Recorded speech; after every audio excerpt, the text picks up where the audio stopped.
À la périphérie est de Rouen, Saint-Léger-du-Bourdonny est à la limite de la ville et de la campagne. C'est son histoire que nous vous racontons.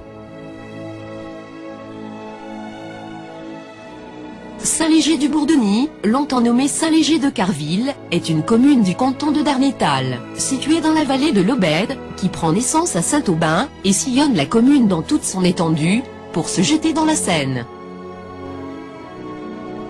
Il est difficile de savoir à quand remonte la seigneurie des Bourdonny, mais on suppose qu'elle est très ancienne. Il y a fort longtemps, le Val d'Aubette était la propriété d'un certain Burdeau, qui latinisé donne Burdinus, et en français Bourdonny.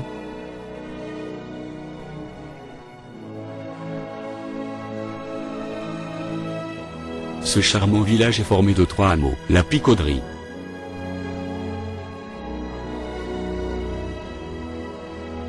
Le Verbuisson,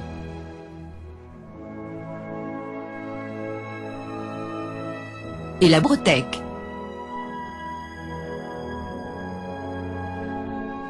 La Picauderie est un fief qui remonte au XIIe siècle. Pour les chanoines de Saint-Lô, elle est un fief important qui s'est agrandi au fil du temps grâce à plusieurs donations. Elle connut son apogée au XVIe siècle, quand les seigneurs de Bourdonny, devenus des Bouquemars, devinrent successivement conseillers puis présidents du Parlement de Normandie. puis le domaine passa dans les mains des Belbeuf. Le château de ces seigneurs, d'un style dépouillé, devint au XIXe siècle une habitation de fermiers. On peut encore admirer l'entrée, qui date du XIe siècle. Les limites de Saint-Léger ont changé au fil du temps, en particulier après la Révolution, qui fit perdre au prieuré de Saint-Lô sa propriété, la ferme de la Lande, au profit de Bon Secours. À de nombreux égards, Saint-Léger est très proche de Darnétal, au point de sembler n'être qu'un quartier. Frontière imprécise des deux villes, même population ouvrière, mêmes activités industrielles fondées, essentiellement sur le textile. Il fallut également lutter contre l'annexion de Saint-Léger à Darnétal. Le nom du village, Bourdonny, que l'on faisait précéder du nom de la paroisse, Saint-Léger. Paroisse de Saint-Léger de Bourdonny, a vu son nom transformé en Saint-Léger du Bourdonny à la fin du XVIIIe siècle. Probablement, suite à une mauvaise retranscription manuscrite. Sans qu'il n'y ait jamais eu, ni de bourg, ni de prénom Denis. On ne se douterait guère aujourd'hui, qu'il y a 400 ans, le terrain entre l'actuel viaduc du chemin de fer et la rue Framboeuf, était pour une grande partie, marécageux et occupé par une vaste cressonnière. Les habitants, essentiellement des ouvriers et des agriculteurs, ont subi les soubresauts de l'histoire.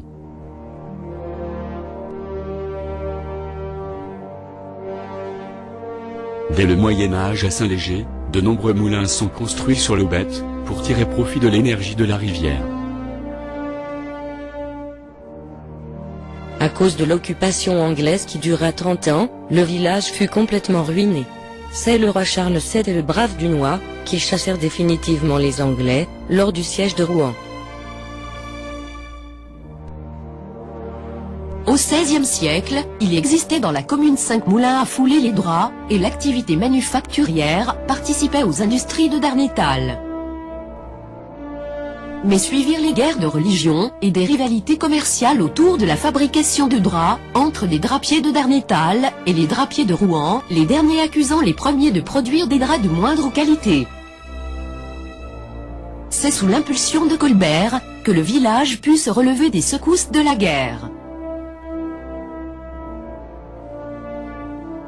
De 1707 à 1740, la population augmenta de façon considérable. Puis la teinture en rouge des Indes permit à la commune de prendre un nouvel essor.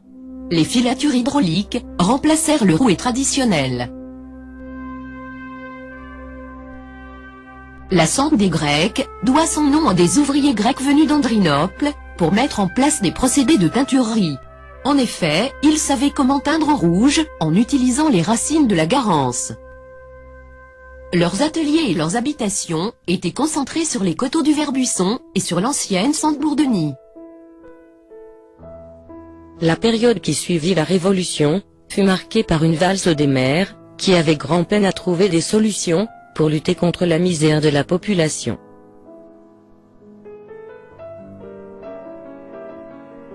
Toutefois celle-ci put souvent compter sur la générosité des hommes fortunés de la commune. C'est Monsieur Boulanger, maire pendant 42 ans, qui remit Saint-Léger dans la voie du progrès. En 1850, il fit don du terrain pour construire la première mairie.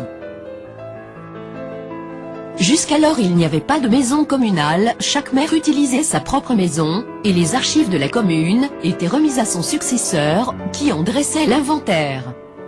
Des pièces importantes devaient se perdre lors de ces déménagements. Richard Addington est né à Rouen en 1838. Fils d'un industriel habitant la commune, il fut député, sénateur et président de la Chambre de commerce de Rouen de 1897 à 1913. Il joua un rôle important dans le renouveau du port de Rouen. Celui-ci encouragea l'éducation, en offrant un livret de 50 francs à l'élève de chacune des deux écoles, qui aurait le mieux répondu aux questions d'un examen spécial. L'école des garçons était séparée de celle des filles. L'instruction des jeunes filles était assurée par une religieuse. Vers 1830, le local déménagea de la rue de la Bretagne à la rue de l'Église dans la 4e maison à droite en partant de l'église. Après 1858, une école sera spécialement construite par la municipalité dans le bas de la rue. Dans un premier temps, bien que l'école soit communale, les cours seront toujours assurés par une religieuse. Elle devint laïque en 1876. Pour les garçons, suite à de mauvaises conditions de travail, les instituteurs ne restaient pas longtemps à leur poste. L'école des garçons est créée dans le prolongement de la première mairie, rue des Villages. Jusqu'en 1881, année de la gratuité de l'école, décidée par Jules Ferry, qui devint ensuite laïque et obligatoire, les pauvres n'allaient pas à l'école. Après, ils ont été plus nombreux en classe. Il fallut un maître de plus. En décembre 1847, le tiers des établissements du bourg qui compte 5 moulins, 8 filatures de coton, 2 indiennages, 7 teintureries en rouge des Indes et 2 blanchisseries est en chômage complet. Malgré une situation financière municipale très difficile, grâce à des dons de familles aisées, des travaux de voirie furent engagés dans la commune, pour donner du travail aux ouvriers de Saint-Léger. À partir de 1857, la situation s'améliora. Des grands travaux furent engagés. Saint-Léger profita du nouveau tracé de voie de chemin de fer, Rouen-Saint-Quentin, dans la vallée de Darnétal. En 1860, le pont Saint-Lô, alors en bois et mal entretenu, fut reconstruit avec des matériaux de maçonnerie. Une conduite d'eau vit le jour, partant de la source du bois du Roule. Une seconde distribution de courrier, dans la journée, fut demandée. De 1862 à 1865, durant la guerre américaine de sécession, par manque d'approvisionnement en coton, beaucoup d'ouvriers se retrouvèrent sans travail. D'autres personnes ont ponctué la vie de Saint-Léger et la commune leur a rendu hommage en dédiant des rues à leur nom. Parmi elles, on peut citer Eugène Lavoisier, qui a développé l'entreprise de filature de son père. Il résidait dans l'actuel château George Sand, et pendant 35 ans il a été le maire de la commune. La famille Blondel, quant à elle, a exploité une usine de teinturerie, qui a fonctionné jusqu'en 2010. On sait également que la mère de Guy de Maupassant a résidé dans la commune à l'époque où son père, Monsieur Le Poitevin, possédait une entreprise. Malheureusement il fit faillite, et à sa mort sa veuve retourna avec sa fille Laura Fécamp.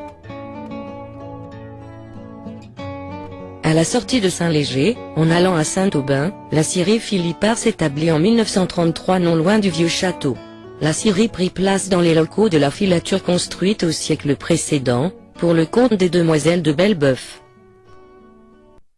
Saint-Léger possédait de nombreuses belles maisons, car une bourgeoisie locale s'était constituée une confortable fortune grâce aux industries avoisinantes.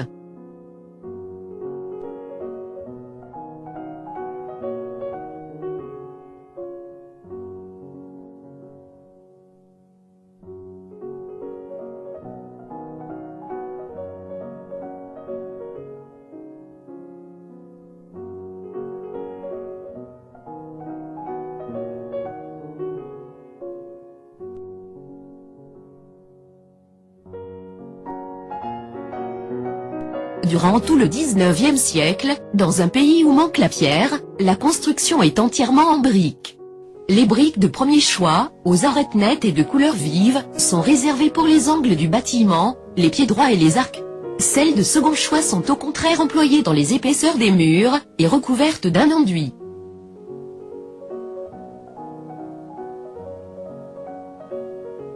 En 1851, un système d'assurance contre les arrêts de travail, provenant de la maladie et de la vieillesse, est mis en place dans la commune.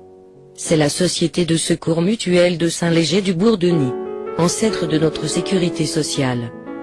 Malheureusement, on peut constater qu'en 1890, beaucoup, par faute de moyens financiers, délaissent cette mutuelle.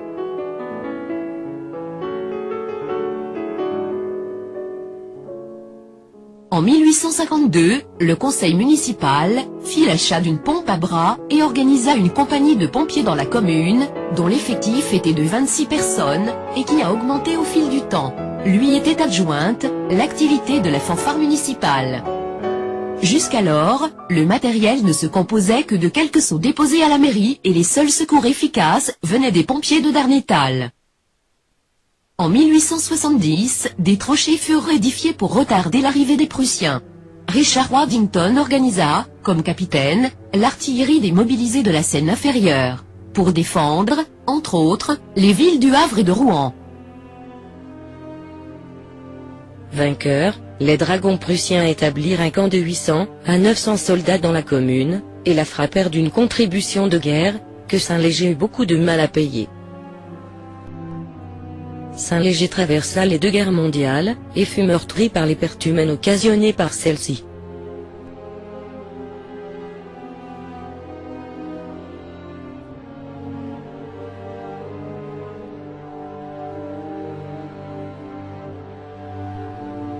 Lors de la Seconde Guerre mondiale, la ville fut occupée par les troupes allemandes. Certaines familles ont participé à l'exode. En 1944, avant la libération de la ville, pour empêcher la progression des troupes alliées, les Allemands dynamitèrent le pont de chemin de fer, provoquant des destructions aux habitations avoisinantes à l'entrée de Saint-Léger. Ils avaient pris la précaution de faire évacuer les habitants. Le 29 août 1944, venus des plateaux par le chemin des Trésoriers, des chars canadiens pénétrèrent dans Saint-Léger, et libérèrent la commune, la veille de la libération de Rouen. L'église date de 1553. Durant le Moyen-Âge, l'église est consacrée à Saint-Léger. Avant la Révolution, elle servait de lieu de pèlerinage aux ouvriers polisseurs de pierre à mouture des moulins de Rouen, qui s'y rendaient chaque année, pour recevoir la protection du saint. L'eau de la source proche avait, dit-on, une efficacité pour les maux d'yeux. Incendiée en 1562, lors des guerres de religion, objet du culte vandalisé, et mobilier dispersé durant la Révolution, elle fut sauvée, grâce à un agriculteur, propriétaire d'une partie de la côte, au-dessus de la rue du Cantonny, qui se proposa de l'utiliser comme grange pour son foin. En 1802, la tourmente passée, il la rendit au culte. Par manque d'entretien, en 1832, l'église menaçait de s'effondrer. Les ordes de la façade, et d'un mur latéral, toiture en tuiles délabrées, elle avait l'aspect d'un monument qui tombait en ruine. Des étais furent posés, pour consolider l'ouvrage. En 1836, la situation financière, n'étant pas favorable, le maire, secondé par le curé, fit une souscription pour constituer un premier rapport. Le conseil municipal adopta ensuite le devis de l'architecte pour la réparation et la restauration. Malheureusement, l'architecte ne sut pas conserver la beauté originale de l'édifice. Il la modernisa en supprimant une partie de son aspect gothique, destruction de la belle porte, avec sa riche arcature, destruction des meneaux des fenêtres, ses montants et compartiments en pierre de taille. Destruction des belles verrières peintes de la fin du XVIe siècle, qui faisaient une des richesses de l'église. Toutes les fenêtres furent déformées, leur ouverture ogivale fut modifiée sans style en les remplissant d'un verre blanc, entouré d'une bordure de carreaux bleus. Les murs furent surélevés, pour remplacer les voûtes ogivales en bois, par des voûtes semi-circulaires en plâtre. À l'extérieur, un ravalement en plâtre fut nécessaire, qui jure si étrangement. Les bancs furent déplacés à la bouille. Le retable en bois sculpté fut remplacé par un retable en plâtre et bois peint. La commission des antiquités s'émut de ces transformations, qui altéraient le caractère de l'église. En 1855, M. Boulanger fit don de l'orgue, à l'occasion de la première messe de son frère, ordonné prêtre. En 1861, la cloche fondue, indispensable pour alerter la population en cas de danger, nécessita son remplacement et l'adaptation du clocher qui fut surélevé. Pour ces travaux, des pierres furent récupérées d'une église de Rouen, que l'on démolissait. Malheureusement, de nouveau ces travaux furent faits dans le style moderne de 1838. M. Boulanger fit don de l'horloge pour le clocher. En 1877, le plafond du chœur, modifié 40 ans plus tôt, menaçait de s'effondrer. Il fut refait dans le style primitif, et on en profita pour remodeler dans le style gothique d'origine, les 4 fenêtres du chœur, et les vitraux correspondants. 3 furent le don de 3 familles.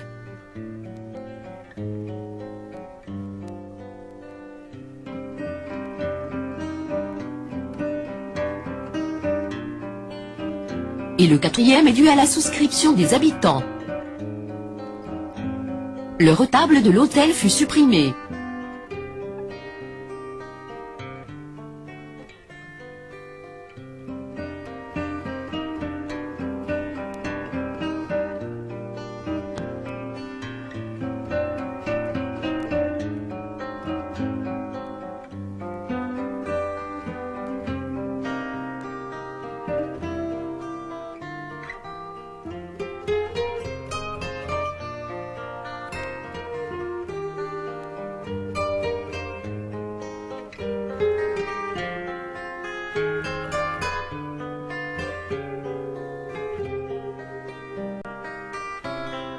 La chapelle Sainte-Marguerite doit son nom à la chapelle du Moyen-Âge, dépendant de la léproserie, qui était située en bas de la côte de Bon-Secours, et qui permettait aux malades de vivre à l'écart. Démolie à la Révolution, elle fut reconstruite route de Lyons, attenant à une école privée.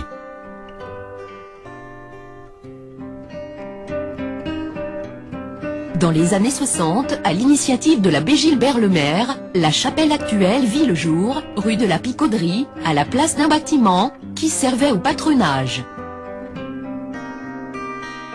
Au milieu d'un lotissement, créé par l'abbé Pierre.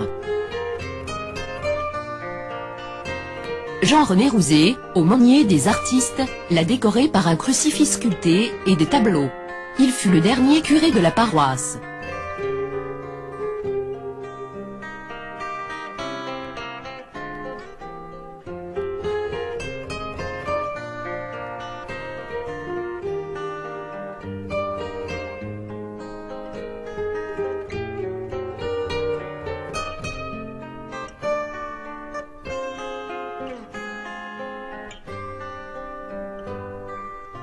Comme partout dans le diocèse, les paroisses sont regroupées.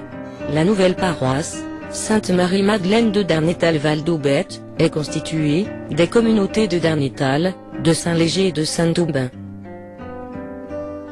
Nous sommes loin aujourd'hui de ces moments pénibles, et force est de constater que Saint-Léger a réussi à cultiver un certain art de vivre en conjuguant croissance et patrimoine naturel et industriel.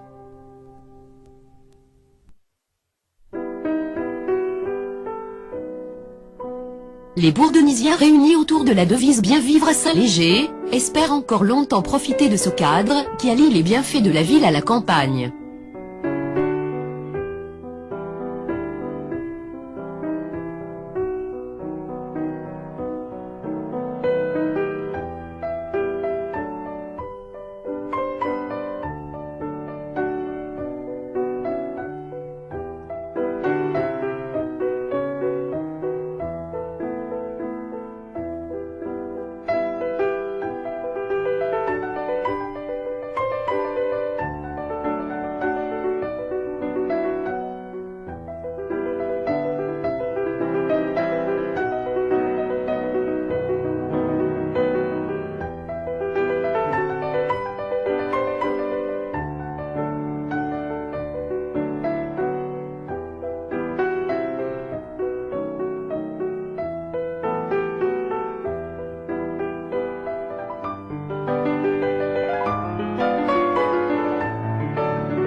chanterons le temps des cerises, et guerre en signal, et merle mon cœur, seront tous en fête.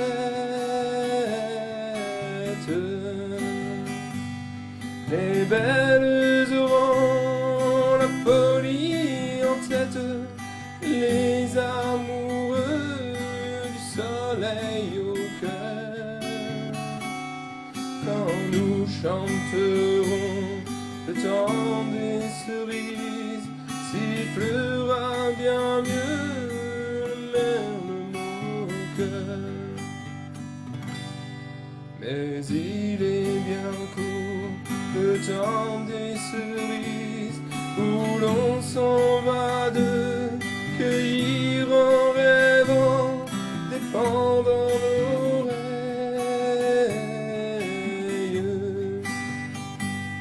Cerises d'amour aux robes pareilles, tombant sous la feuille en gouttes de sang.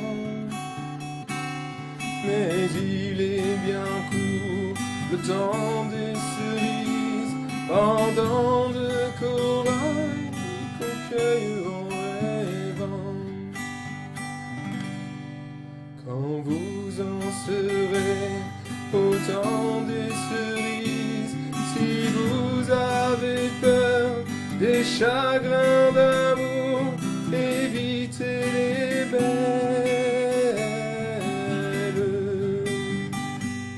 Moi qui ne crains pas les peines cruelles, je ne vivrai point sans souffrir un jour. Quand vous en serez au temps des cerises, vous aurez aussi des peines d'amour. J'aimerai toujours le temps des cerises, c'est de ce temps-là que je garde au cœur une paix ouverte. Et dame fortune, en m'étant offerte, ne saurait jamais calmer ma douleur. J'aimerai toujours le temps des cerises et le sourire